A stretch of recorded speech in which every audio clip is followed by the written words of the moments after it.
నమస్కారం. నేను మీ సిద్ధు. మీడియా మిత్రులందరికీ నమస్కారం. ప్రతి ఒక్కరు వచ్చిండ్రు. అన్ని మీడియా ఛానల్స్ వచ్చినాయా? ఓకే, సరే అడగండి. ఇప్పుడు ప్రశ్నలు అడగండి. ఓకే. ఆయన ఏం మాట్లాడతారండి?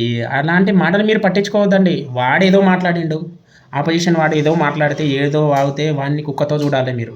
అలాంటి వాళ్ళని మీరు చెప్పు తీసుకొని కొట్టాలి. నార్మల్గా కూడా చెప్పు తీసుకొని కొట్టాలి. వాడి నోరు కాదు, అది కుక్కతో సమానం.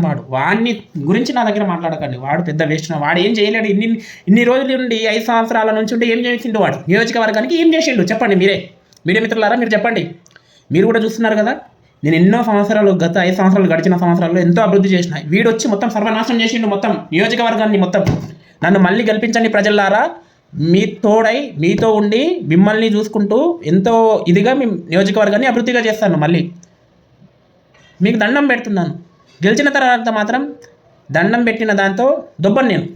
గెలిచిన తర్వాత నియోజకవర్గం ప్రజలారా ఒకసారి ఆలోచించండి.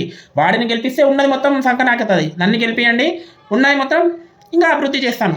అలాంటి వాళ్ళని గెలిపియండి. అలాంటి రౌడీలని, ఆకు రౌడీలని, వీళ్ళని నెత్తి లేని వాళ్ళని, దిమాక్ లేని వాళ్ళని, కుక్కలు లాంటి వాళ్ళని ఎందుకు గెలిపిస్తున్నారు? నాలాంటివన్నీ గెలిపియండి. ప్రజలారా ఆలోచించండి. మీరు ఆలోచించండి. అలాంటి నీతి లేని వాళ్ళని గెలిపిస్తే అన్ని నీతి తప్పిపోతాయి. నాలాంటి మంచి నాయకుడిని గెలిపిస్తే ఇది ఉంటుంది. ఏం చదువుకున్నాడండి వాడు? ఏం చదివిండని? అసలు వాడు ఏం చదివిండని?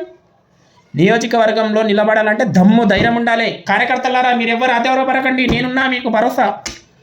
దయచేసి మీడియా మిత్రులందరికీ నమస్కారం. మళ్ళీ మీతో కలుస్తాను. ఇప్పుడు కొంచెం మీటింగ్ అవుతుంది, నేను సభలోకి వెళ్ళాలి. కొంచెం కార్యకర్తలు అందరూ వెయిట్ చేస్తున్నారు. అందరికీ నమస్కారం. ఈ వీడియో కనుక నచ్చితే లైక్ చేయండి, షేర్ చేయండి, సబ్స్క్రైబ్ మాత్రం చేసుకోండి. దయచేసి మీ యొక్క సపోర్ట్ ఉంటే నేను ఇంకా ముందు ఇంకా మంచి చేయడానికి ప్రోత్సాహం అవుతుంది. దయచేసి ప్రజలారా ఆలోచించండి. నన్ను కూడా కొంచెం చెయ్యండి. సబ్స్క్రైబ్ చేసుకోవచ్చు కదా. ఎందుకు అలా చేస్తున్నారు? అన్యాయం చేయకండి. నియోజకవర్గాన్ని అభివృద్ధి చేస్తాను. సబ్స్క్రైబ్ చేసుకోండి, ఇప్పుడే చేసుకోండి ప్రజలారా. ఎందుకు మీకు దండం పెడుతున్నాను కదా.